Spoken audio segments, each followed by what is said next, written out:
el ejercicio que hay que hacer es leer la porción todos los días en su casa, estudiar lo que pueden estudiar.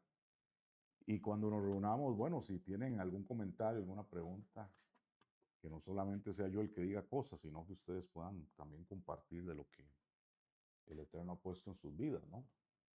Entonces, yo sí estoy convencido de que cada vez que uno estudia un poco la Torá o cada parashá, al final uno dice, ¿y cuándo voy a terminar de estudiar esto? Porque se pueden sacar tantas y tantas cosas y tantos detalles y de verdad que es algo eterno, ¿verdad? Entonces, no sé si alguien quiere aportar algo, preguntar algo, antes de que yo pueda comentar algo.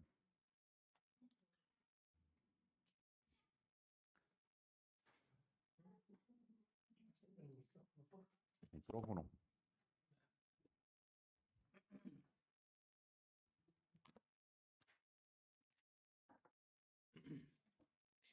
Tenía preguntas, dos creo. Ujú.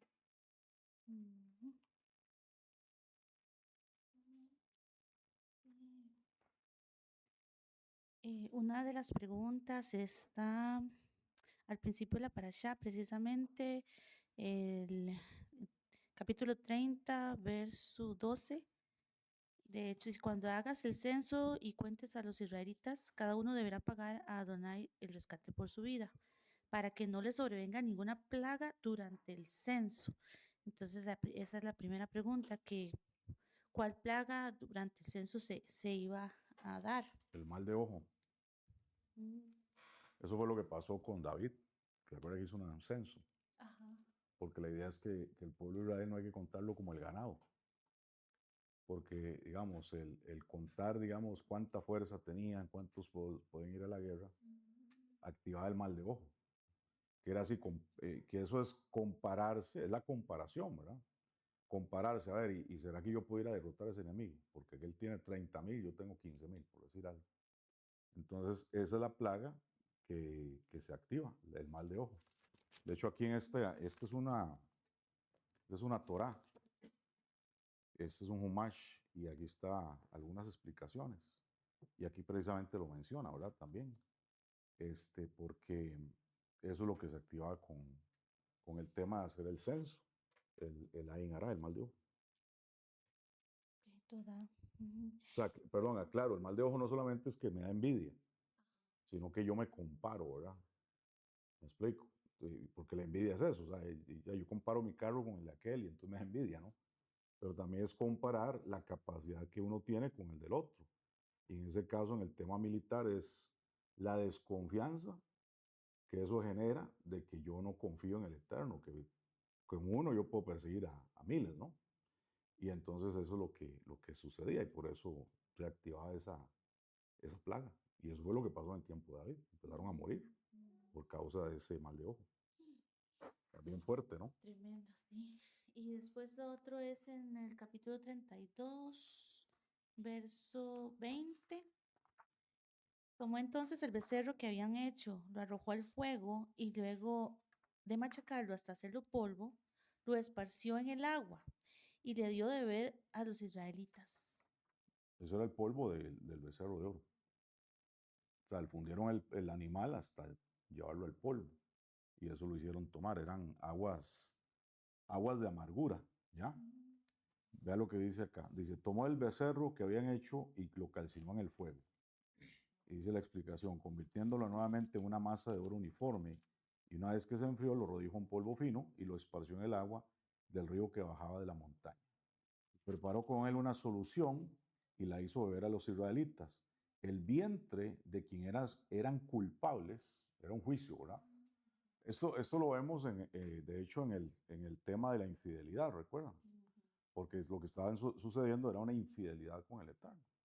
Entonces era el mismo ritual de las aguas amargas, que cuando un hombre sospechaba que su esposa le había sido infiel, agarraban el polvo, la ceniza, que es el polvo, de la vaca roja, la ponían en las aguas y la mujer acusada por el adulterio, ¿verdad? Se lo tomaba. Si ella estaba libre del pecado, nada le pasaba. Pero si ella era culpable, se le inflamaba el vientre y se despedazaba, ¿no? Y es lo mismo que está sucediendo aquí, dice. Entonces, el vientre de quienes eran culpables de qué, de haber hecho lo del becerro, se hinchó hasta reventar, causándole la muerte, al igual de lo que ocurre con la mujer presuntamente adúltera cuando se demuestra su culpabilidad. ¿Por qué? Porque lo que hicieron los israelitas con el becerro fue un acto de adulterio. Ahora, no todos fueron los que lo hicieron, ¿verdad? Ahí estaban los Erev Rab. Recuerda que los Erev Rab son lo que se conoce, bueno, se traduce como la multitud mixta. Pero los Erev Rab, si usted se da cuenta, la palabra Rab es una palabra que también se le dice a los rabinos, como un acróstico, ¿verdad? Como un diminutivo, ¿verdad? El Rab. Entonces, cuando se dice Rab es como decir el reverendo, digámoslo así. Es una persona que tiene enseñanza. Entonces, ¿qué era lo que enseñaba la multitud mixta? El Erev. ¿Y qué es el Erev? Es la transición del día y la noche. Cuando nosotros decimos en la mañana, ¿cómo decimos? Cuando saludamos en la mañana. Boker, y en la noche, y en la tarde, Erev Top. Entonces, Erev es la transición entre la luz y la oscuridad. Entonces, ¿qué es lo que hace un Erev Rab? Te saca y te revela lo que está en la luz o lo que está en la oscuridad o la transición. Entonces, el Erev Rab existe o está dentro del pueblo para provocar, para hacer un probatorio realmente. Entonces, el Erev Rab es lo que era la gente que se vino con los israelitas. Recuerden que Moshe, bueno, el pueblo tenía que sacar a los hebreos. Los hebreos fueron los que salieron en principio. Moshe se quiso traer a otros que no eran hebreos, ¿verdad? Porque a pesar de que el Eterno le dijo que no, él dijo que no, yo me lo llevo, yo me lo llevo. Pero eso fue como un acto de misericordia, realmente. Pero al final ellos no eran hebreos, habían cusitas, habían etíopes, habían gente de otras naciones que estaban también en Egipto. Entonces, cuando salen de Israel, de Egipto, ¿verdad? Y empiezan a ir esos procesos, pues mucho de lo que está ocurriendo es porque los Erev Rab están como siendo esa gente probatoria, digámoslo así. Eso es lo que podemos entender. Entonces, obviamente, el tomarse las aguas amargas era saber, a ver, quién realmente fue el que propició esto, quiénes participaron, porque no todos participaron, porque después muchos dicen, ¿quiénes estuvieron con Hashem y quiénes no? Y se separaron, ¿verdad? Un grupo. Entonces, esos son los que fueron probados después. ¿Ok? ¿Alguien ahí en el grupo quiere preguntar algo? Sí, Rubén, yo vi Adelante, Vicky. en la lectura de esta semana también hablaba de la preparación del aceite y daba las cantidades y cómo prepararlo y decía que era santo. Y también decía que ese aceite no se podía poner sobre ningún hombre, porque si no, pues bueno, moriría, o que no se permitía. Igual creo que el incienso. Em, pero bueno, hoy en día la gente como que hace estos preparados de aceite y se unge, o sea, se ungen las personas. ¿A qué tiene que ver con esto? No sé si me preguntas es muy básica, No, está muy bien. ahí es muy drástico que si te pones el aceite, que el hombre morirá. Sí, es que era algo totalmente consagrado para el oficio del tabernáculo o el Mishkan. Entonces, no se puede usar en otra cosa. Hoy en día, a ver, puedes usar aceite para orar por alguien, sí, porque lo vemos en la brija de Shah, ¿verdad? En el Nuevo Testamento. Pero no es que podemos usar el aceite que se había usado exactamente. Ni tampoco, por ejemplo, hace años me acuerdo que una persona ahí llegó diciéndome, mira, que mandé a traer, me están haciendo un aceite como el del templo para vender. Y yo decía, qué raro, ¿no? Bueno, yo en ese tiempo no conocía mucho el tema. Pero nadie hoy en día puede hacer ni un aceite ni un incienso emulando el que se hacía en el templo. Porque eso solamente para el Mishkan, para el templo. Ok. iglesias de repente dicen, ay, yo tengo la receta de allá, la original, la que se usa en el templo, que se usaba. No, eso es, no es- Entonces, pero ¿qué es lo que, o sea, entonces cualquier otro aceite puede usarse como unción siempre y cuando no sea el que sea la misma receta? es que el usar aceite es un acto de muná, de fe, pero no es como dice la gente, es que yo tengo aceite ungido en la casa. O cuando la gente, sí, o cuando la gente llega a uno y le dice, pastor, ore por este aceite para ungirlo. No, el aceite, ni el aceite está ungido, ni se puede orar para que el aceite esté ungido. El que está ungido es el que el Eterno quiere usar, es decir, la persona, ¿no? Ahora, Pablo dice que nosotros tenemos la unción del Santo, ya, porque tenemos al Ruach en nuestra vida. Ahora, como un acto de fe, podemos usar aceite para orar, sí, podemos usar aceite para orar, pero tomar ese aceite como un elemento que está mistificado solamente para eso no es realmente válido. En Israel venden aceites así, ¿no? Se lo venden a la gente, que el aceite de Israel, sí está bonito porque es de Israel, pero la gente cree que como por ser de Israel ya tiene algo místico diferente y no es Que tal ya te cual. enfoca. Sí, ahora, sí. Ahora, yo realmente creo que a nivel, digamos, metafísico, digámoslo así, si queremos decirlo, si tú oras por el aceite, así como cuando dijimos que podíamos orar, recuerda, con el agua, ¿no? Además, hagan el experimento. Ustedes pueden tomar una palanganita con agua y le ponen así como hojitas o lo que sea, ¿no? Y usted le mete la mano y nada pasa. Pero usted empieza a orar así con cabaná y mete el dedo en el agua y las hojas se hacen así, como que se hacen hacia los lados. ¿Por qué? Porque la oración tiene un efecto sobre, el, sobre los líquidos, sobre la materia, etcétera, ¿no? Nosotros somos ¿cómo es? 70% de agua, ¿no? Y obviamente cuando nosotros oramos, declaramos bendición, eso afecta a nuestra vida, afecta a nuestro cuerpo. Y especialmente si oramos en hebreo, aunque no entendamos nada, porque obviamente el hebreo tiene una frecuencia muy poderosa. Pero en fin, al final tiene que ver con lo que nosotros hacemos. Si hay un aceite que hay gente en Israel, o este incienso que en Israel, que están preparándose para la construcción del templo y ya saben cómo hacerlo, han estado detrás de eso, pero eso es precisamente para cuando esté el servicio en el templo. Muy bien, muchas gracias, Roel. Con mucho gusto. Ahora, que puedes usar incienso en tu casa, sí, puede ser, usted lo puede quemar y le huele rico, ¿no? Pero no quiere decir que ese sea el incienso que se usa en el templo. ¿Ok? Para este efecto. Exactamente. Muchas gracias. Muy bien. Ahí vi que la hermana, vamos a ver, ¿quién levantó la mano? Valerie, Roy, Valerie Yael me pareció. Sí, adelante. Roy, shalom. Shalom. Bueno, yo en el estudio, esta semana para allá, encontré algo que, bueno, que me llamó mucho la atención sobre los nombres de las naciones que aparecen en esta paracha. Ujú. Y entonces investigando y todo, y quiero saber si es así, ¿verdad?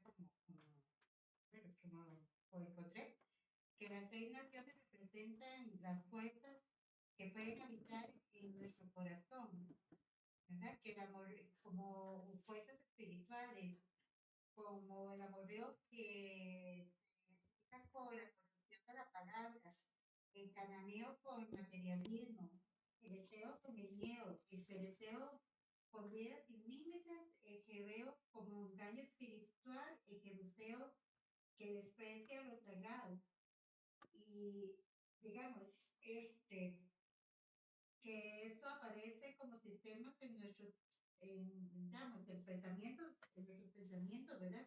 Que sustituyen a Elohim, que son cosas que tenemos que trabajar, ¿verdad? Como el amor al dinero, el éxito a la identidad, el placer como propósito, el poder como seguridad, ideologías, tenemos que trabajarlas en nuestras vidas para ser libres en estas áreas, porque son Sí. áreas que ponemos como idolatría en nuestros corazones. Es así, Roy. Sí, o sea, cada rey representa, o cada pueblo, cada rey, pues más adelante habla en Yehoshua, dice, estos son los reyes que bendició Yehoshua. y hay un listado, ¿no? También los que venció Moshe. Todos esos reyes, por el nombre que tienen, un arquetipo que tiene que ver con el alma, con una operación espiritual, ¿no? Entonces, así como hemos hablado esta semana del rey, ¿cómo se llama? Amalek, o Amalek como pueblo, o Amalek como influencia, es algo que viene y afecta en nuestras áreas débiles, ¿no? Por ejemplo, cuando yo le tengo pereza a la Torá, cuando tengo la pereza a lo espiritual, cuando tengo apatía, cuando estoy débil, cuando no estoy fortaleciendo la parte espiritual, obviamente Amalek está teniendo una influencia. Y por eso es que pasó lo que pasó en Shushan, ¿verdad? Con Esther y Mordejai. ¿Por qué? Porque esa historia no debería haber sucedido, porque ellos tenían que haber regresado a Judá después de que terminó el tiempo de deportación.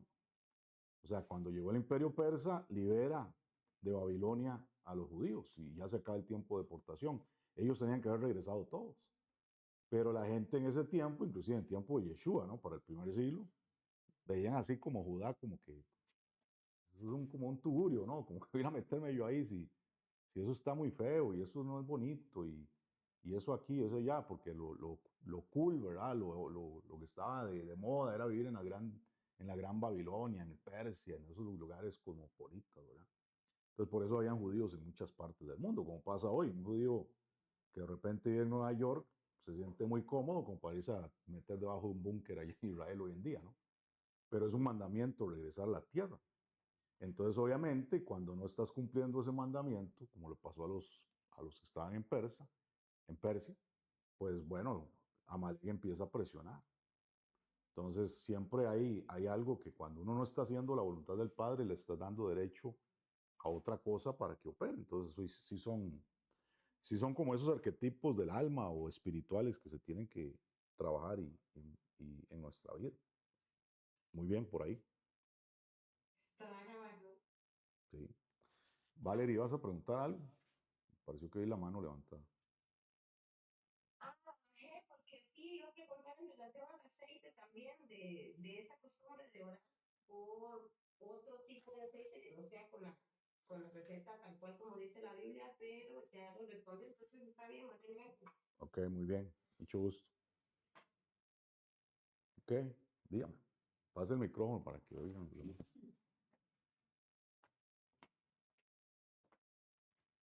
Es que hablando un poquito sobre la reconstrucción del templo, y ahorita que mencionabas que el mandamiento es volver a la tierra de Israel, nosotros como pueblo de Israel, digamos, de la diáspora, por así decirlo, en el momento en que se restaura el templo, debemos ir a Israel digamos, a celebrar todo, obviamente todas las fiestas y los sacrificios y demás, y cumplir con cada uno de los mandamientos tal cual los establece la Torá. Sí, si hay templo, vamos a tener que hacerlo, ¿no? Y eso es lo que se cree. ¿Cómo vamos a hacerlo? No sé. La verdad es que no sé. Porque hoy en día, así como son las cosas, nos pasaría las del funcionario etíope, ¿verdad? Llegamos al templo y nos devuelven. No, compre el souvenir y vaya para casa. ¿Ah? Porque no somos judíos, ¿verdad? Técnicamente hablando. Pero el judío es el que está por dentro. Y yo me apego a lo que dice Yeshua. Él dijo que cuando venga su reino, que será donde está el templo, dice que muchos hijos de Abraham serán quitados. Y que él va a traer hijos de Abraham. No, muchos hijos del reino serán quitados. Y él pondrá hijos de Abraham del oriente y del occidente en su reino. O sea, que hay gente que, obviamente, no somos reconocidos como judíos, o por parte del judaísmo, por decirlo así. Legalmente no tenemos cabida, pero ¿quién va a resolver eso? Nuestro Mesías. Y ahí van a haber muchas sorpresas, ¿verdad? Porque tal vez muchos judíos se la creyeron de que sí, y le van a decir, no, señor. Y de repente van a llegar unos que nadie pensó que iban a estar, y el Eterno los va a meter ahí. Entonces, ¿verdad? se podría decir que aunque reconstruyan el templo en esos tiempos, digamos, eh, quedaríamos exentos, entre comillas, de cumplir con esas cosas porque no nos permiten hacerlo. O Bueno, o sea, Sí, o sea, no podemos, o sea, no estamos legalmente reconocidos dentro del judaísmo para llegar a hacerlo. Entonces, ¿qué es lo que pasa? Que obviamente va a haber un proceso, tiene que haber un proceso, donde el templo entra en fusión, el templo tiene que ser profanado, porque eso es lo que está escrito, el templo tiene que ser otra vez ordenado. ¿Cuándo se va a ordenar? Cuando venga el Mashiach. Y cuando venga el Mashiach, pues él tiene que poner las reglas del juego, ¿no? Y él es el que va a tener que dar el reconocimiento. Ahora, el tema es que nosotros no podemos estar en el confort de decir, bueno, como yo no soy judío, a mí que me importa, ¿no?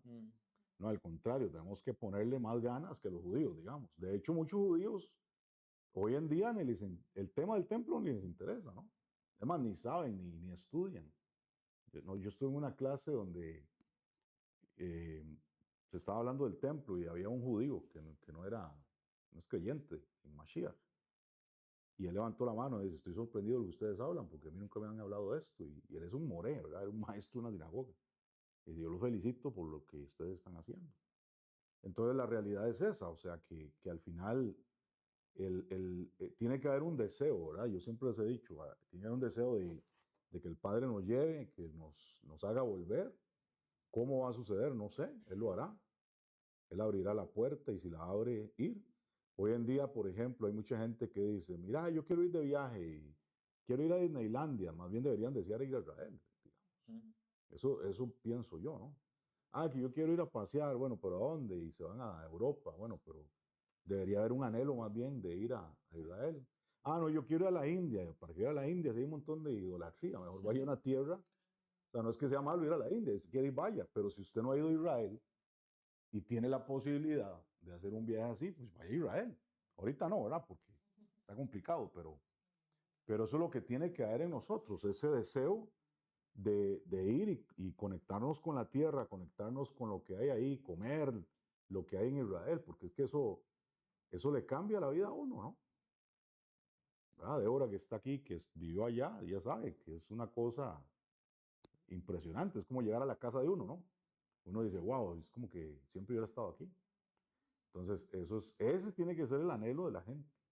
Y el anhelo nuestro de que, bueno, si hay que construir el templo, pues hacer lo que hay que hacer. De hecho, ahí en esta parasha habla del shekel, ¿verdad? Ese medio shekel es precisamente para el templo, ¿verdad? Entonces hay unos mesiánicos o raíces hebreas que están cobrando el shekel para su keilah. no. Eso no está bien. Pero una hermana me escribió y me preguntó que es de ese tema, yo no es del grupo, pero bueno, no se reúne con nosotros ahorita. Y yo le dije, no, es que esto es así, esto es para el templo. Ahora, hay una página web donde usted puede entrar al Instituto del Templo y si usted quiere dar el medio shekel, usted lo puede entregar ahí. Entonces le cobran el equivalente en dólares o en shekels, que es la moneda israelí hoy en día, pero equivalente a lo que ellos tienen como lo que es el medio shekel, ¿verdad? Porque el shekel en ese tiempo, el shekel que era consagrado, ¿no? Tenía un valor de 20 gerás, que es una medida, ¿no? Una medida en plata. Hoy en día creo, porque lo que yo ahí vi, que anda como en $20 el medio shekel, más o menos. Eso es lo que cuesta. Pues ese tiene que ser el anhelo, ¿verdad? ¿Ok? Bueno, yo quería leerles lo que dice el 34 de Éxodo, del 27 al 28. Por cierto, ¿cuántas veces subió Moshe?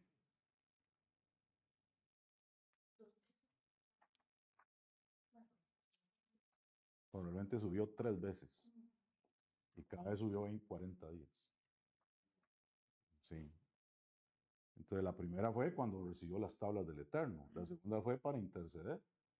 Y la tercera fue para recibir las otras tablas. Bueno, para llevar las tablas ya a él, ¿verdad? Entonces, ahí en el 34, 27, dice, alguien que lo quiera leer, 27 y 28. ¿Tiene el micrófono?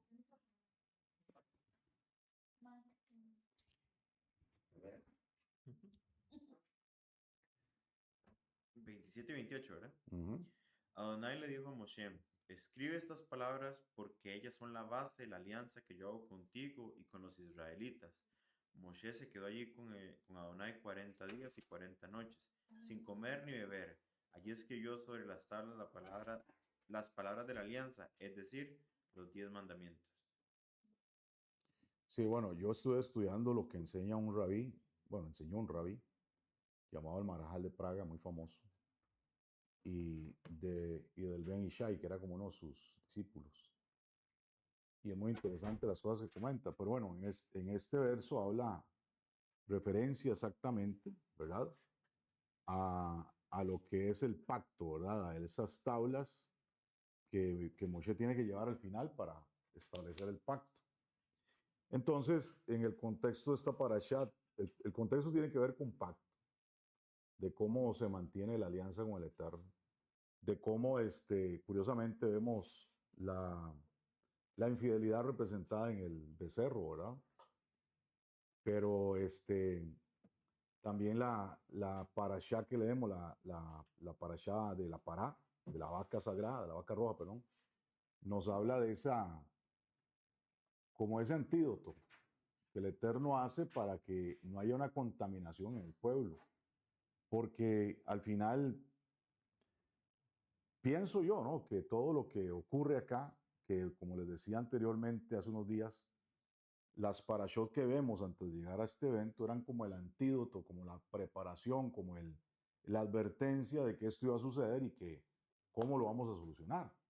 Bueno, la solución tiene que ver con todo el protocolo del Mishkan, todo el protocolo de la santidad que tiene que haber, que al final, como lo vemos en la Haftará, la casa de Israel profana el espacio sagrado. ¿Por qué? Porque cuando hablamos del templo o del Mishkan, estamos hablando de un espacio sagrado representativo a lo que era el Gan Edén, el jardín del Edén. Entonces, ¿cuál es la razón por qué el hombre sale del jardín del Edén? Es porque ahora él contamina su vida con la muerte. Esa era la advertencia. No toques aquello porque si no, entonces vas a morir. Entonces, esa contaminación de muerte es lo que lo hace salir de ese espacio, lo hacen sacar de ese espacio. Entonces, ¿qué es lo que hace el Eterno para recuperar la conexión con su pueblo, recuperar la manifestación de la posibilidad de que se vea la Shejinah en medio de su pueblo? Bueno, si ustedes lo ven acá, claramente se dan cuenta que cuando se dio el evento el primer evento en el Sinaí, se manifestó la Shejinah sin templo. Pero ahora se transgrede la relación con el Eterno. Después de que dijeron, Nazaine Bishma, todo lo que tú nos digas, eso haremos, ahora empiezan a profanar la instrucción del Eterno. Y obviamente el plan remedial es, pues vamos a construir espacio sagrado, para que la gente entienda que tiene que prepararse para estar en medio de la presencia. Y al final, el problema aquí, ¿verdad?, es entender que nosotros tenemos que trabajar en nuestra vida, como dice ahí, el bienestar colectivo. Entonces, cuando el Eterno está pidiendo que se escriban estas cosas, porque aquí donde usted leyó, no solamente ahora está simplemente escribiendo los 10 mandamientos, la segunda vez, sino aquí mismo lo dice. Dice que esta vez, sin embargo, no fue porque Elohim lo alimentó milagrosamente, porque él estaba en ayuno, ¿no? Perdón, voy a retroceder. Dice, estas palabras serán posteriormente incorporadas por escrito al rollo de la Torá. Pero no creas que por ordenarte escribir estas palabras también tienes que escribir formalmente la explicación oral que te estoy impartiendo.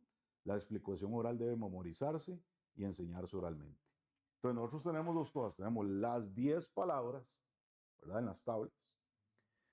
Al final del último libro, que es el libro de Barín, claramente dice que Moshe escribe un rollo.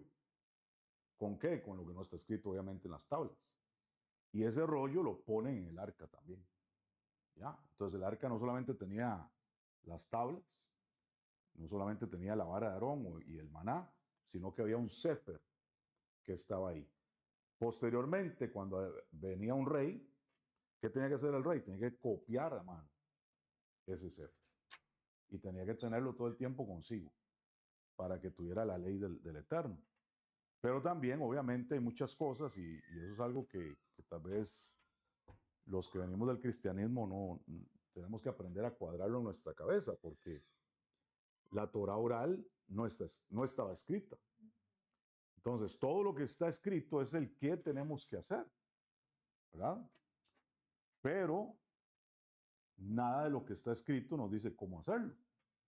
Y ahí es donde entendemos que la instrucción fue dada oralmente, porque cuando Moshe recibió las leyes, dice así en hebreo, dice leyes, dice torot, instrucciones, dice en plural. Entonces entendemos que recibe las dos cosas. Entonces ahí, a través de la oralidad y a través de los sabios y a través de la instrucción de Moshe, se empieza a transmitir todo lo que no está escrito. Ya después, por ahí encontramos el Talmud, que es lo que tenemos hoy en día, donde está la ley oral, que sí está escrita, ¿no? Al día de hoy. Entonces es importante que nosotros comprendamos que hay cosas que aunque están escritas, así como las veíamos ahora, no las podemos entender al 100% porque necesitamos la explicación de la Torah oral que se transmite a través de los sabios y que hoy en día la encontramos en el Talmud. Entonces, en el contexto de esta parashá, encontramos este evento, ¿verdad? El del pacto, ¿verdad? Y nos damos cuenta que hay una ruptura espiritual en la cima de la revelación. Moshe Rabenu, nuestro maestro Moshe, recibe la Torá en el monte Sinaí cuando el Eterno le ordena descender inmediatamente. Y el pueblo ha cometido uno de los pecados más grandes, la adoración del becerro de oro. Y es muy interesante porque ahí el Eterno le dice, hey, este pueblo tuyo, ¿verdad? Este pueblo tuyo, mira lo que está haciendo, ¿ah? Como cuando usted le dice a la esposa, mire, ese hijo suyo, como que no tiene que ver conmigo, ¿no? Pero realmente lo que se entiende es que el Eterno está probando el corazón de Moshe, diciéndole, bueno, ¿y qué vas a hacer ahora? Yo voy a deshacerme de esta gente y me voy a quedar contigo y contigo voy a levantar un nuevo pueblo. Y es como un probatorio porque Moshe al final dice, no, pero ¿qué van a decir la gente de ti, que sacaste a tu pueblo para hacerlo morir en el desierto? Entonces vemos, como decíamos la semana pasada, esa actitud intercesora de Moshe y no cometieron cualquier pecado, están cometiendo uno de los pecados más graves, que es la idolatría. Entonces, ¿qué es la idolatría? ¿Cómo se dice idolatría en hebreo? ¿Recuerdan? Abodá Sará. Abodá, ¿qué significa abodá? Nosotros hacemos abodá aquí en Shabbat. El servicio. Es liturgia también, es lo mismo. Liturgia, servicio, es abodá. Itzará quiere decir ajeno o quiere decir extraño. ¿Y dónde nace la verdadera idolatría? Bueno, nace precisamente de una actitud en el corazón. Y no se trata solamente de decir, bueno, es que yo no tengo imágenes en mi casa, ¿verdad? Como uno pensaba normalmente, sino que es algo muy profundo, ¿verdad? Es adorar todo aquello que es ajeno al Dios de Israel. Entonces, cuando entendemos esto, no se trata que solamente adoramos cosas, sino que la idolatría proviene cuando tenemos una desconexión interna. En esencia significa que nos apartamos del Eterno. Entonces, cuando nos apartamos del Eterno, hay abodazara. También dice el Maharajal de Praga algo muy interesante, que cuando nosotros estudiamos solo la Torah, eso es hacer abodazara. Interesante, porque es así como que la persona estudia y dice, wow, esto me lo dejo para mí, ¿verdad? Como que se abuchona, digámoslo así, ¿no? Se toma eso y no lo quiere compartir con nadie y yo me hago el dueño de la verdad. Bueno, eso dicen los sabios que es también hacer abodazara, porque la Torah hay que estudiarla juntos. De hecho, usted va a una sinagoga o a una yeshiva y la parte de la dinámica es que la gente estudia en parejas. Yo no sé cómo le digo a usted cuando uno en el cole le decían, mira, hay trabajo grupal, uno decía, uy, qué pereza. Buena universidad, uy, no. A mí no me gustaba, ¿por qué? Porque terminaba uno a veces haciendo cosas y el otro no quería hacer, ¿no? Pero la Torah no puede ser así. ¿Por qué? Porque no puede haber ese ego. ¿Por qué? Porque usted puede decir, no, es que yo soy tan bueno en tal cosa y aquel no le pone y entonces me va a hacer quedar mal, ¿verdad? Pues uno lo ve así, digamos, académicamente. La Torah no se puede estudiar así. ¿Por qué? Porque yo entiendo que yo hago lo que tengo que hacer y el otro hace lo que tiene que hacer y tal vez no está dando lo mismo que yo estoy dando, pero al final nosotros estamos siendo como el medio shekel. ¿Por qué el medio shekel? Porque nos estamos uniendo con alguien más. De hecho, el medio shekel representa 10 gerá y las 10 gerot, ¿verdad? Que es la medida, representan las 10 emanaciones del árbol de la vida. Las 10 emanaciones del árbol de la vida son los elementos o los rasgos con que el Eterno crea todo el universo, crea todas las cosas que existen. Entonces, pero eso me hace entender que cuando yo doy el medio shekel, yo no estoy completo. ¿Por qué? Porque yo estoy siendo parte de algo más. ¿Ok? Entonces, igual sucede con el estudio de la Torah. Entonces, en el segundo ascenso de Moshe, sucede ahí lo interesante, ¿verdad? Porque dice por ahí, el sabio Ben Ishai plantea una pregunta fundamental. Si Moshe ya había estudiado la Torah durante el primer ascenso, ¿por qué necesitó otros 40 días completos solo para escribir la segunda tabla? Porque eso fue lo que sucedió. Él tuvo que subir 40 días y luego tuvo que volver otros 40 días. Bueno, recuerden, son 40 días la primera vez con las tablas, 40 días para interceder y otros 40 días para ahora volver a traer las tablas escritas.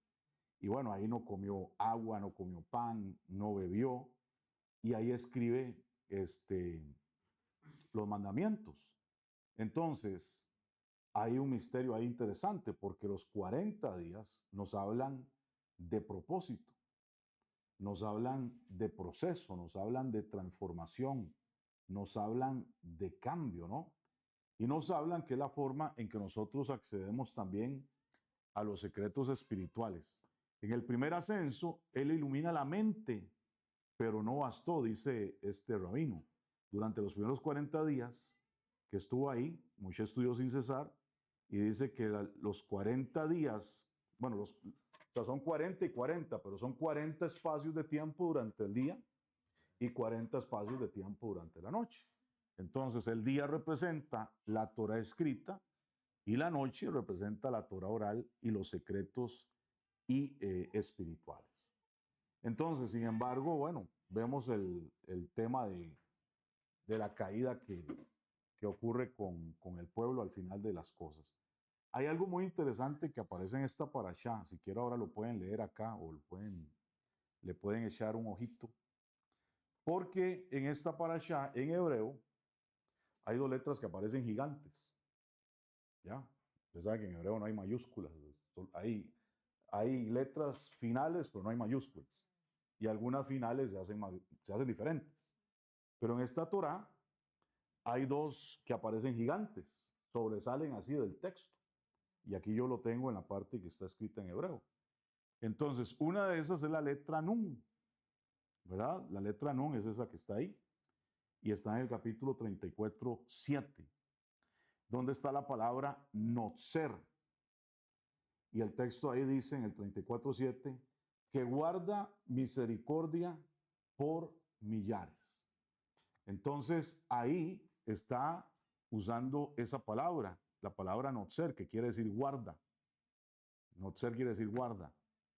Y esa palabra representa las 50 puertas que existen del entendimiento, porque la Nun es el número 50 también. ¿Ok? Entonces, cuando nosotros hablamos de esas 50 puertas de entendimiento, es la capacidad que tiene el Eterno de preservar la misericordia más allá de nuestro entendimiento. Porque al final usted se da cuenta que con todo este caos que se da con el becerro de oro, el Eterno, ¿qué es lo que hace con todo el tema del Mishkan? Un acto de misericordia. ¿Qué hace con nosotros que estábamos viviendo en la idolatría, lejos de los pactos, lejos del Elohim? Nuestros padres tal vez adoraban otros dioses. ¿Qué hace con nosotros? que con su gran misericordia, que va más allá de nuestro entendimiento, o sea, el 50 representa todo lo que humanamente se puede entender. Porque está la Binah y está la Jomá. Cuando usted entiende lo que tiene que entender, usted alcanza sabiduría. Pero ¿qué significa eso? Que Yeshua, de una forma incomprensible, representa la máxima expresión de misericordia con nosotros. Porque nosotros no teníamos nada que hacer en esto. No teníamos nada que hacer con el Dios de Israel. Estábamos totalmente fuera. Pero su misericordia supera nuestro entendimiento.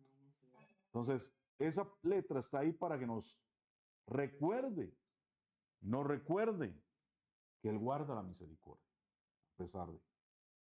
Entonces, esa palabra también representa la capacidad de levantarse después de la caída. Levantarse después de la caída. De hecho, cuando Yeshua pregunta, ¿quién es el que usó misericordia en la parábola del buen samaritano? ¿Qué es la misericordia ahí? Inmediatamente le responden. Él pregunta, ¿quién es el prójimo? Del samaritano, ¿verdad? O más bien, del samaritano no, sino el que asaltaron y dejaron en el camino. Entonces todos responden inmediatamente, pues el que usó la misericordia. Porque en la mente de un judío, la misericordia, ¿qué es? Levantar. Levantar y habilitar en el camino. Volver a poner a andar en el camino a alguien. Entonces, eso es la misericordia, que la misericordia, el Mishkan representó un acto de misericordia. Yeshua es un acto de misericordia para nosotros. Y si bien, como hablábamos ahora, los judíos esperan el templo, y para ellos no hay nada más importante que eso, tal vez. Para nosotros lo más importante es que tenemos a Yeshua, ¿verdad? Y algún día habrá templo, pero nosotros entendemos nuestra conexión con el Eterno a través de Yeshua. La otra letra que aparece gigante es una letra que es la Resh. La Resh se escribe así. Y la Resh aparece en Éxodo 34:14. En la palabra Ajer. Entonces está al final de la palabra. Ajer. Ahí ese texto dice, no te inclinarás ante otro Dios. Entonces aquí la letra Resh aparece agrandada y los sabios explican que esta Resh alude a otra palabra que es la palabra Rash. Y la Rash significa pobreza. ¿Y cuál es la enseñanza de eso? Que el que se inclina ante otro Dios termina en pobreza espiritual. ¿Por qué? Porque se separa de la luz del Creador. A mí me llama la atención que lamentablemente muchos países, bueno, si lo vemos históricamente, los países más idólatras son los países más pobres económicamente, ¿verdad? Entonces, bueno, eso tiene una conexión profunda con eso. Entonces, ¿cuál es la raíz del pecado del becerro de oro, verdad? Esto lo dice este rabino Ben Shai. Porque el fin del pacto y la prueba definitiva dice, tras el becerro de oro, Elohim ofrece a Moshe una propuesta radical. Déjame ahora destruir a este pueblo rebelde y de ti levantaré una nueva nación, ¿verdad? Entonces el pacto de Abraham, Isaac y Jacob terminará y todo recaería sobre Moshe prácticamente. Eso es lo que le está diciendo. Entonces, Moshe toma una determinación. Y ahí es donde nosotros aprendemos de pues, la espiritualidad que tenía que tener Moshe, ¿verdad? Que él dijo, no, pues no, yo no creo que eso tenga que suceder conmigo. Yo creo que la gente va a empezar más bien a hablar mal de ti, le dice el Eterno, ¿verdad? Empieza a negociar en ese nivel por haber sacado a este pueblo y hacerlo morir aquí en el desierto. Ahora, muy interesante lo que está pasando en el campamento, ¿ah? Porque uno le dice, no, qué malvados estos, bla, bla, bla, y todo ese tema, ¿no? Aquí, de hecho, en esta Torah lo dice, ¿no? Porque, ¿qué es lo que pasó? Que Moshe estaba en el Sinaí y uno de repente dice, bueno, estaba, claro, en el monte, pero ¿qué significa estar en el monte? ¿Qué significa estar en el monte? Elevarse. Entonces, realmente Moshe estaba, podríamos decir que en el monte físico, pero realmente Moshe está en acto de meditación. Ahora, aquí aparece un ángel, dicen los sabios. Y eso tiene mucho sentido con algo que ustedes han leído en el libro de Judas. Aparece un ángel llamado Samechmen. ¿Saben quién es ese ángel? El Satán. Y el Samechmen aparece y ¿sabe qué les enseña? Dice por ahí en la Torah oral. Les enseña a Moshe el cadáver de Moshe, el cuerpo inerte de Moshe. Y la gente cuando ve el cuerpo inerte de Moshe dice, ay sí, se murió Moshe. ¿Qué vamos a hacer ahora? Necesitamos un líder que nos saque adelante y toda la historia. Entonces, los sabios dicen que, obviamente, el Samechmen o el Hasatán está usando la imaginación para manipularnos. Pero recuerdan que Judas dice que Hasatán peleó contra Miguel por el cuerpo de Moshe. Entonces, eso tiene algo interesante por ahí, porque la única conexión de que Hasatán pudo haber usado el cuerpo de Moshe para manipular es lo que dice aquí en la Torah oral. Pero al final, ¿qué estaba pasando? Que era una ilusión lo que les estaba presentando. Entonces, los sabios dicen que nosotros tenemos que también aprender a manejar lo que Hasatán nos quiere enseñar a nosotros. Porque son realidades que no son verdades, ¿verdad? Son cosas que nos ponen al frente. Nosotros creemos que son realidades, pero no son. Y tenemos que aprender a cuestionarlas, porque si no las cuestionamos, entonces las abrazamos. Y eso fue lo que hizo esta gente. En lugar de cuestionar, terminaron abrazando la mentira. Y eso es lo que muchas veces hace que nosotros nos desviemos del camino. Y es algo que tenemos que prestarle muchísima atención para no desviarnos hacia ningún lugar. Entonces, Moshe tiene una reacción muy interesante, porque él se levanta como tiene que levantarse un verdadero líder espiritual, con un escudo de protección, porque Moshe le dice, bórrame de tu libro. O sea, yo prefiero que me borres de tu libro a que hagas esto que quieres hacer. La semana pasada nos dimos cuenta que en la parashá anterior es la única donde Moshe no aparece desde que él nace hasta que muere, en toda su historia, ¿no? Y curiosamente, los sabios dicen que es por esto que sucedió. Entonces, los ángeles exigen destrucción, porque dice la Torah oral que los ángeles están diciendo, destrúyelos. ¿Cómo es posible que les hayas dado la Torah y esta gente la haya pisoteado? ¿Verdad? Entonces, el Eterno dice que no. Y entonces ahí es donde se da la escena de los atributos de la misericordia del Eterno. Los 13 Midot Rahamim, que es cuando Moshe ve que el Eterno se le presenta de espaldas. Los sabios dicen que lo que hace es que se cubre, el Eterno pone un talit sobre su cuerpo y pasa frente a Moshe.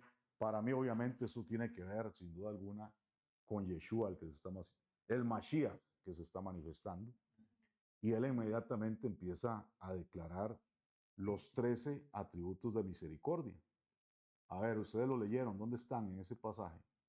En esta Torah, en esta parashá, perdón.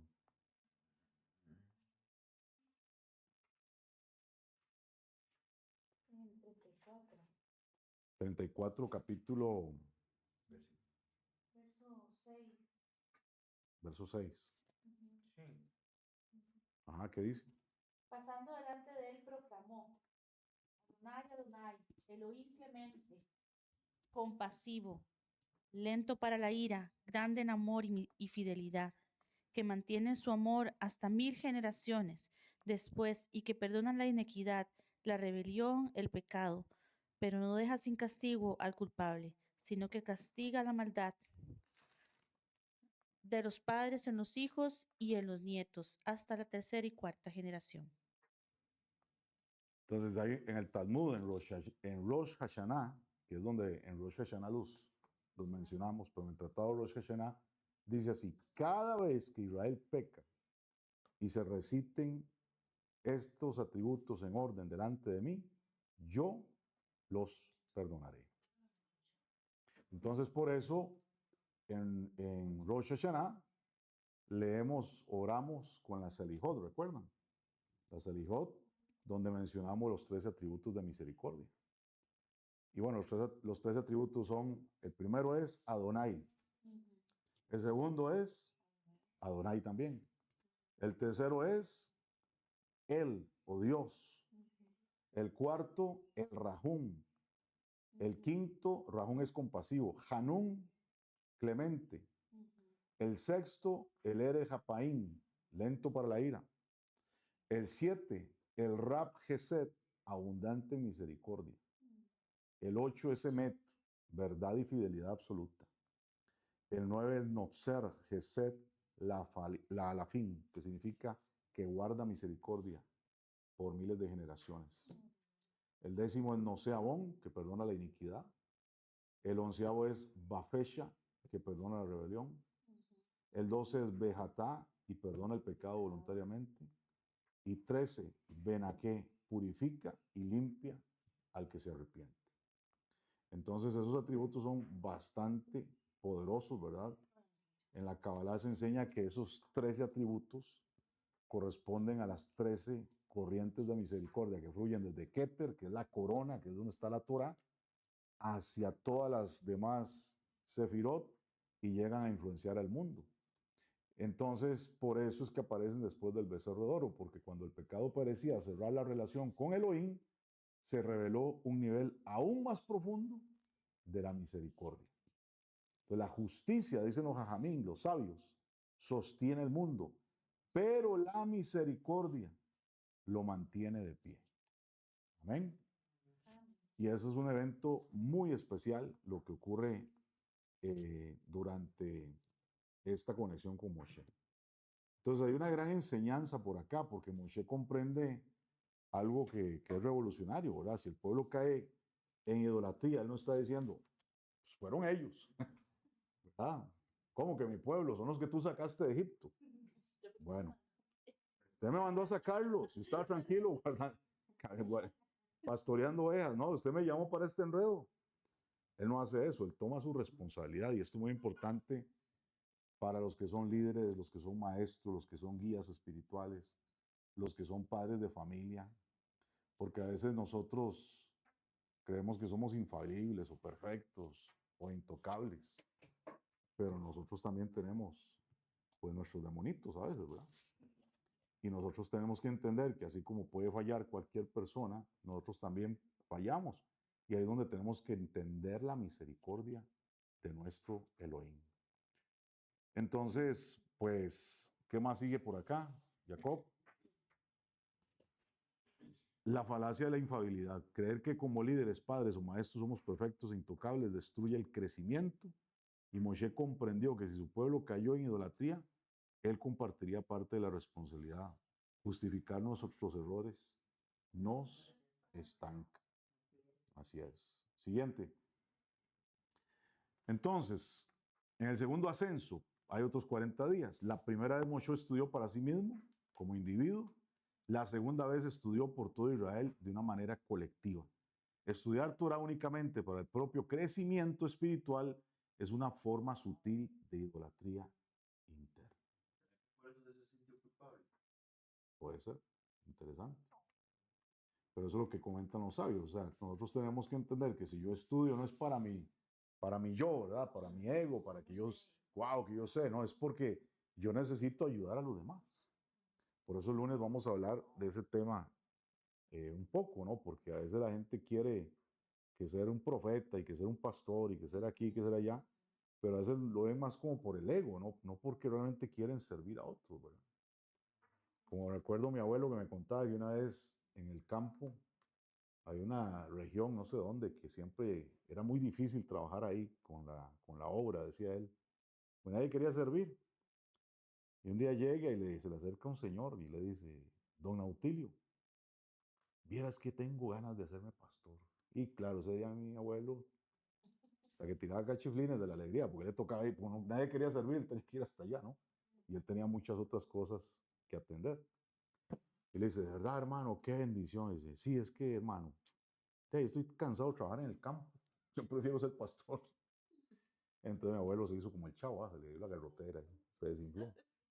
Pero a veces la gente quiere hacer cosas, pero no con la motivación correcta, ¿verdad?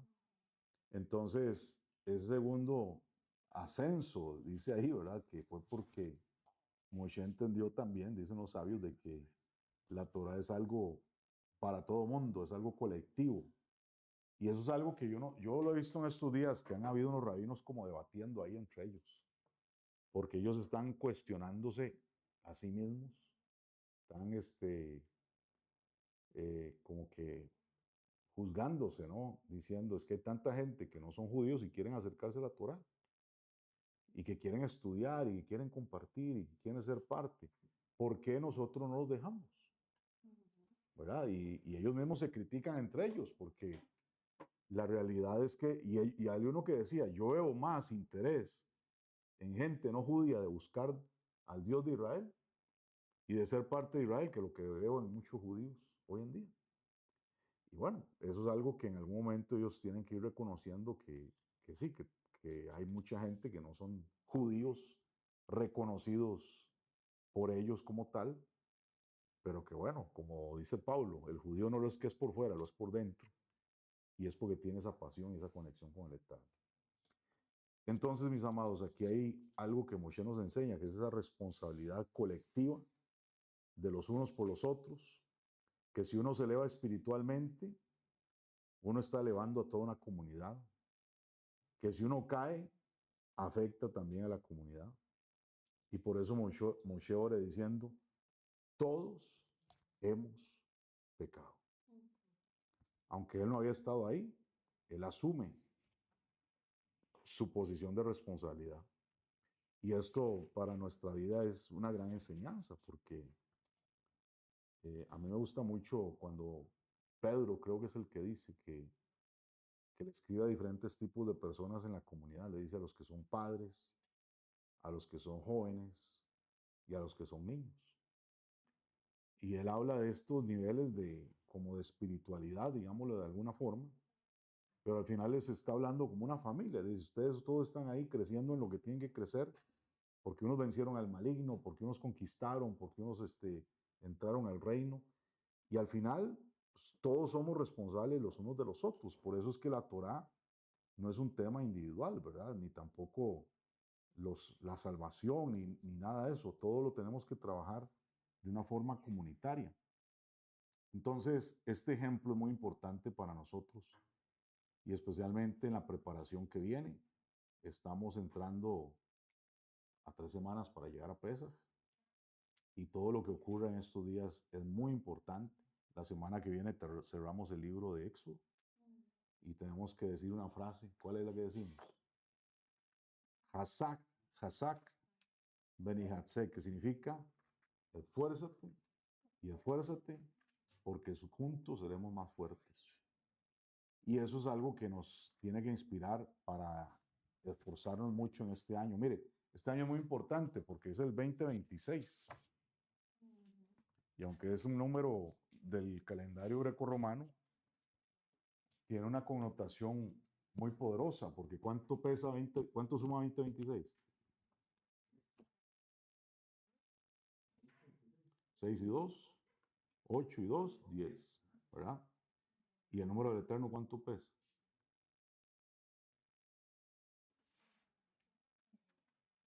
Más os dejo la tarea. Pero el tema es que tiene una relación con el nombre del Eterno. Y este año es un año donde tiene que venir mucha luz a nuestra vida y mucha bendición. Y nos tenemos que preparar para eso. Entonces, vamos a quedar hasta acá. Y pues que el Eterno nos ayude a llegar a celebrar Pesaj. Pesaj es el 14 de Nisan, 1 de abril. Y Nisan es el primero de los meses en el calendario agrícola. Es el mes. Recuerden que el calendario bíblico tiene 4 inicios de año.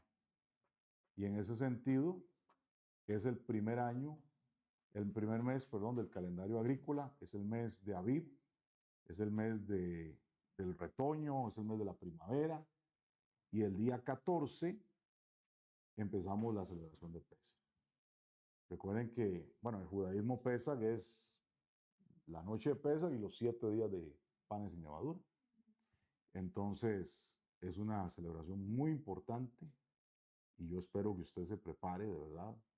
Uno quisiera que la gente entienda la importancia que tienen estas fiestas, de verdad, y que las valore muchísimo porque son mandamientos muy específicos y toda la bendición que traen para nosotros.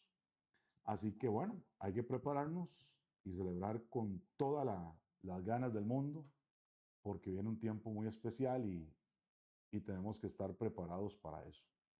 Así que el Eterno nos dé la fuerza para llegar a Nisan, para celebrar el Rosh Hodesh Nisan, para celebrar el 14 de Aviv, que es Pesaj, y arrancando al día siguiente de la celebración de Pesaj, iniciamos 40 días, no, 49 días, perdón, para llegar a Shavuot, que son la cuenta del Omer. Y bueno, un tiempo también de mucha reflexión en esos días. Amén. Cerramos con la Havdalah.